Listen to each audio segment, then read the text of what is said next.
Hey, thanks for joining me. So, once again, I've had the good fortune of having somebody send me a pile of their comics to showcase on the channel.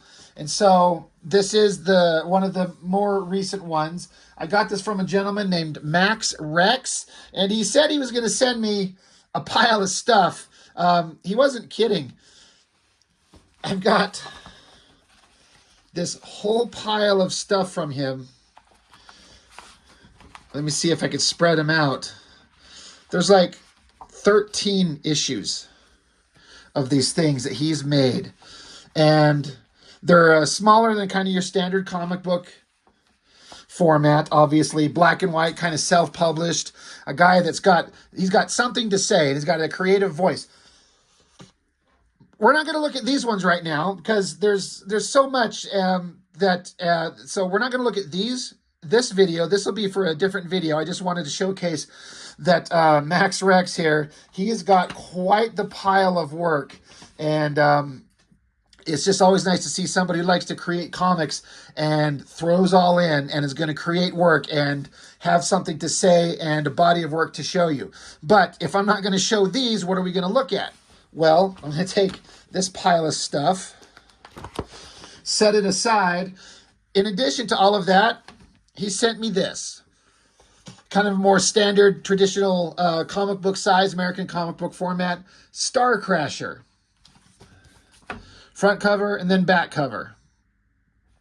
So these other ones are kind of like I don't know the means of how he makes these. They're, maybe they're something that he takes and copies and staples them himself. I'm not sure. I don't know. I'm sure he could chime in and let us know. So they're much more of like a indie kind of, just an independent publisher, underground black and white comic kind of thing. But this one it's got kind of like a higher quality paper. Like, I'm assuming he sent this off to like a comic book printing shop to have them print up actual copies of this book. And so we're going to go through this one. These are works that I find it hard to have. I say this a lot sometimes when I don't have the vocabulary to adequately explain what I'm reading, because this is far from your traditional superhero type of a book. This is not some character that gets powers and fights evil and your X-Men, Superman, Spider-Man type stuff. This is a guy that's got a really interesting kind of different take on these characters, and as an art form, he's going to present something like you've probably never seen before. And it's hard for me to kind of explain it when I don't have a huge amount of exposure to a lot of, I don't know, I want to call it an oddity. I don't mean that in a negative. It's just so different that I feel like he's attempting to say something and do something that's just different. And he's not trying to explain anything to you. So you like, this is this way and this is why it's this way. It's just presented as, here it is. This is the story. Read it. Take from it what you want. Whatever it is that you take from that, then that's what you get from it. So Max, STARCRASHER, story and art by Max Rex. He's got, excuse me. He's got his kind of links right there, and I should have these in the description so you can go follow him, check him out. But Max, as I talk about this, remember that I'm one of those kind of chucklehead kids that just really only had access to kind of your standard spinner rack superhero comics.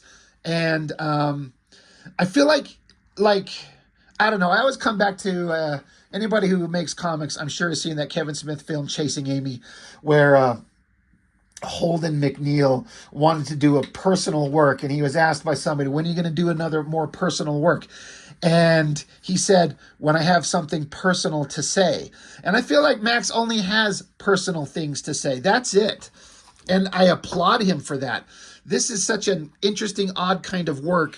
I'm not quite sure how to explain it rather than let you look at it and kind of we'll go through it page by page.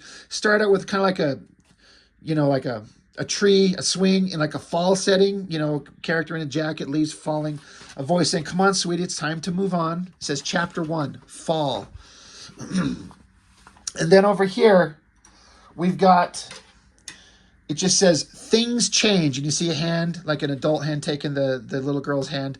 And she says, why do we have to go? Can't we just stay, please?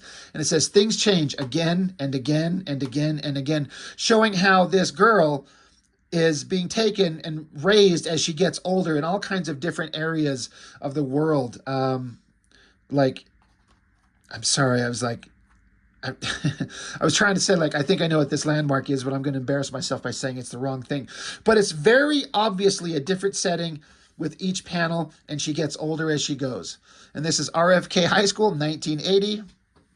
Always starting over, always the odd one out, always different. So there's this kind of a gangly teenage girl and all these high school students with just exclamation points as they look in her direction, as if to enhance the kind of the awkwardness is what I'm taking from that. She says the text boxes say, you can feel their eyes staring, wondering. You might as well be from another planet. You're just not in their vocabulary. So you know what? I flipped through this. I read this when I got this. Also, I have to shout out Max. I want to also apologize for taking so long to get to these. I've had these for a couple weeks. It always takes me a while to get to these things because I have to be able to read them and kind of absorb it and digest it. And there's always something coming up. So Max, I hope you understand. I didn't mean for this to take forever, but I read it the first time and then I did a quick flip through. I got to say, this is where I'm going to embarrass myself. I feel like since this is so prominently displayed, I'm not entirely sure what that symbol is. I feel like I've seen it. Whatever the significance is, I'm sorry for my ignorance. I can't recall or identify what that is, but it feels like there's maybe supposed to be some significance to it. I'm just a dummy. I don't know anything. But all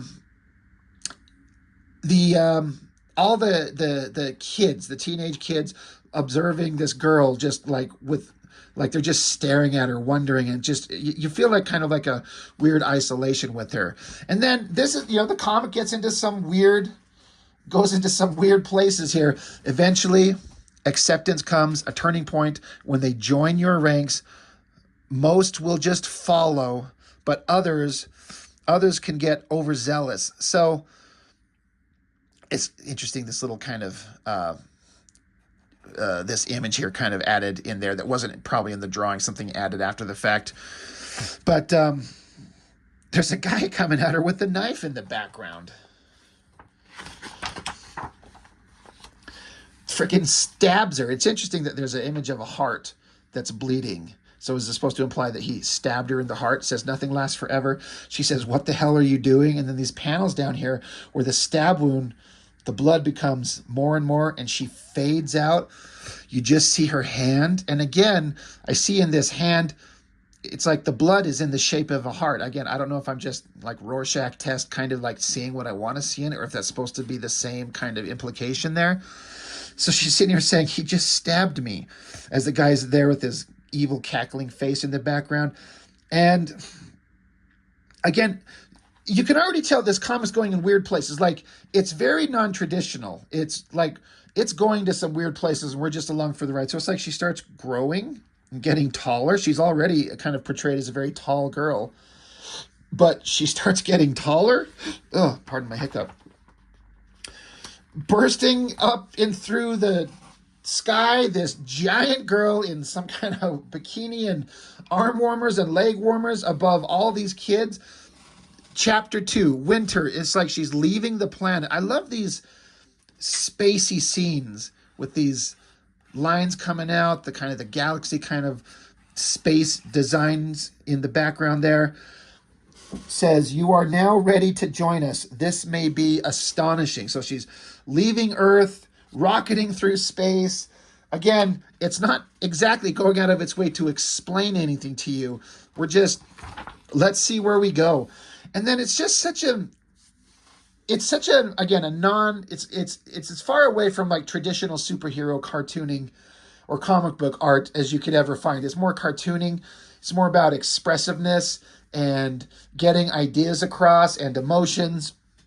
It's such an odd thing. And I look at it and I'm always trying to I feel like there's maybe a point that my dumbass is just not getting. But then I'm like, am I overthinking it? Just go for the ride. But I'm like, but wait, what am I supposed to be taking from everything? I definitely like the compositions that are going on in all these pages, the dramatic angles, and like these long skinny panels. You got dinosaurs, uh, different kinds of peoples, more space scenes, all kinds of different people in the background here. But it says it's definitely a lot to take in, all of it in an instant.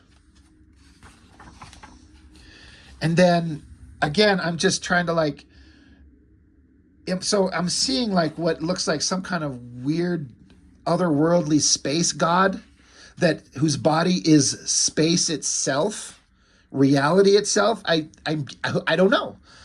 It says, there's a reason you were summoned here. Your experiences make you perfectly suited for tasks the very universe itself deems necessary.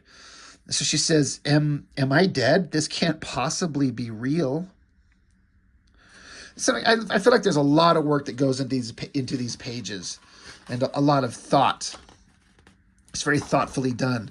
It says, do you understand this? Again, the expressive eyes, these kind of weird hands. It says, you travel between the darkness and the light. You roam within the balance that exists in all things. And again, this weird designy stuff going on. It says, do you understand? You are all elements. You tap into and filter all of reality. You must pass judgment. And then all these little tiny panels, it's like a sun, the scales of balance, a hammer, a wolf in the moon, a moon, an eye, a hand. Do you understand? It's like there's so much going on. Again, I feel like this is a guy who's got something to say, an expression of some kind of inner thoughts and ideas and storytelling that's very off the norm. And I applaud that. I really do. It's crazy. It's like, I understand. So it's like she's a space god of some type holding stars and planets in her very hands.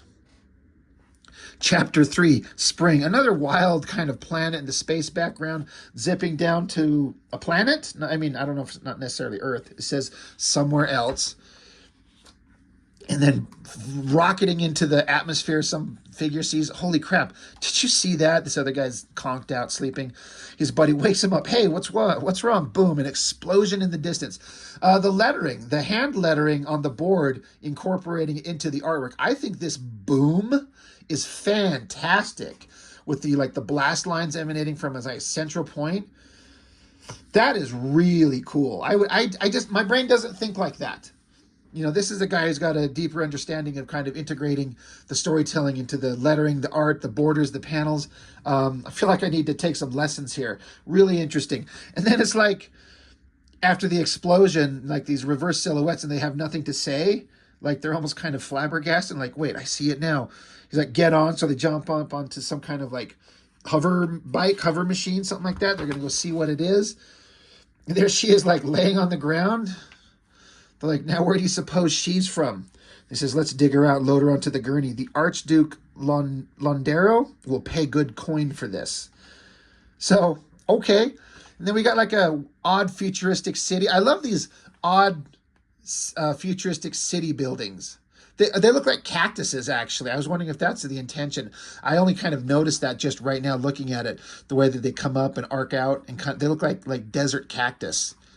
At least when I think of it in like the kind of traditional generic sense of a cactus. Her eyes shut and then opens, and then again there's this human figure here, and she looks giant, very spindly legs, gangly. He's like speaking some odd language to her. And then he says, splendid, you're awake. Our Lord has requested you be given the customary tour of our ancestral lands. Would you kindly follow me? This is a really interesting shot with his like spindly legs of hers. Like we're seeing it from her vantage point, like through her legs at him. Crazy awesome like choice of a shot. And it says, after decades of hard labor, this is our Lord and Emperor's crowning achievement. Birthing modules. Every biological process, mechanized and digitized. So as they look onto these machines, there's like these factories. They're spewing like smoke and chemicals into the air. These people are in like hazmat suits and control centers. And as they pump out like the little exits orifices here are very vaginal, and babies come out of these machines. It's like, what the hell is going on? This is some wild stuff. The seed tractors carry the material needed to maintain one continuous, flawless flow. And it's a fucking tractor with a giant cock on the end of it, just dripping. I was like, awesome. I have no idea. When I flipped this open, this is not where I thought we were going. The children grow in biosacs. The machines regurgitate them. And then it's off to the triage so they can be properly classified. So the girl asks, what about these ones? And the guy's like, the defectives? Well, they contribute in their own way. And I'm like, ooh, what does that mean? I don't know where that's going. Chapter 4, summer. So then now she's in front of like probably their leader, their lord. She says, so the gods descend from their perch in the sky. For what reason, I wonder? This guy's like, my lord and emperor, she is. And then the lord guy says, shut it, squire. I'm sure she can speak for herself. She says, my goals are known only to me. They're not known to me. So he's like, is that so? Do the gods truly believe that they live above us? Lights, screens. So he, has the monitors behind him flicker on. It says, my ancestors saved this planet from extinction. The video murals tell their story. So then the monitors show big guy in kind of like a military suit with like animals on his shoulders and like warriors flanking him. The story of the great war that divided us. So there's a battle scene. And the one man who imposed order once again. We were all brought forth into the light of utopia. Wars are never without casualties. Young eats old. So it's getting kind of dark. Like this guy's just overran everything through sheer might. Again, these wild, designy, futuristic sci-fi buildings. But yeah, wars are never without casualties. Young eats old. So she's just kind of watching, and her hands are huge. I'm like, what is going on? So she says, I wonder what lies hidden beneath the shadows of your utopia. I think I shall find out for myself. So it's like her hands are reaching down into the ground, into the planet itself. He's like, hold. She says, let's see where this leads. Where this leads is underground. So now her hands are extending into the ground, into the very planet itself. It says she speaks to the insects. She listens to the mushrooms. She travels along the various routes. They all communicate truth better than any human could. Torture, rape, murder, mutilation, food. It's some really kind of disturbing imagery going on here. I think Ed Piskor would be proud. I'm just thinking it was like his Red Room stuff. He'd probably think this is some pretty ballsy shit. He would always say that comics these days are soft as cotton, and that's why he wanted to do Red Room, to create some fucked up shit to make people kind of stop and look. So now that she's seen the history, she says, your words don't match the reality. You're a deceiver. It's okay, though. You're not the first to fall. So him and his soldiers pull their weapons on her. She says, your blades can't hurt me. And then she grows tall or just flies off. She ascends. She says, you hide behind your lies and illusions. I'm the naked truth. Your reality is over. As she extends, flies up into the universe, the galaxy. She says, take it from me. Life is just full of surprises. And I love this like drawing up here where her hands are extending like to embrace the planet in her hand. This exaggerated foreshortening.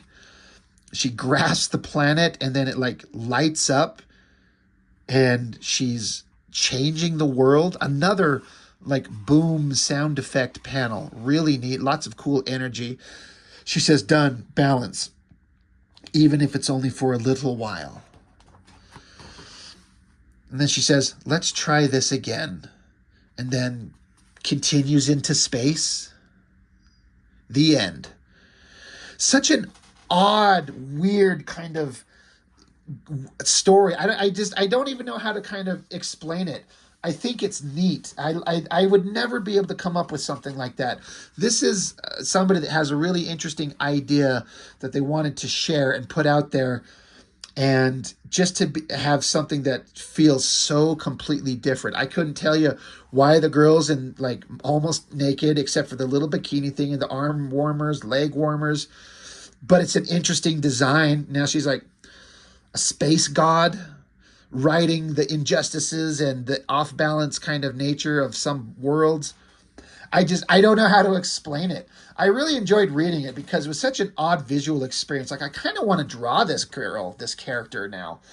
But I don't know how I would even begin to approach this odd expressive version that he's got going on here. It's such a interesting thing. I don't know how to explain it. But King Comics, Big Baby, that's what all these other books were. Big Baby, Tales from the Id to Confound is Godly. There's some really interesting stuff in these. Talk about a guy having something to say. This is nothing compared to these in terms of the creator having something to say. And he's like, it's like shouting at you. And it's really interesting. But we'll get into those into a separate video. But yeah, Big Baby, STARCRASHER, Kid Radish. Join in on the madness. Check us out at kingcomics.ca. So yeah, check that out. So back cover again. So really odd, really interesting. I actually kind of really dig the name STARCRASHER. It's got that kind of like faded out kind of center, and then the creator's name on there, Max Rex. So Max, thank you for sending me these things, man. These are such different works than I'm normally looking at, obviously, and it really like stood out as like I'm sitting here trying. I spent a lot of time, a considerable amount of time, looking at these and reading them and going, especially this one, because these other books here, they're kind of more direct in what they're trying to say. It's a little bit more clear, and the message and the idea and the frustrations of this character are more profoundly obvious. This one is just such a like, I'm like, what am I taking from this? Am I supposed to take something from it beyond just kind of go on the journey and experience it? I would never be able to create something this, different, this odd. And again, I'm not saying odd in a negative at all.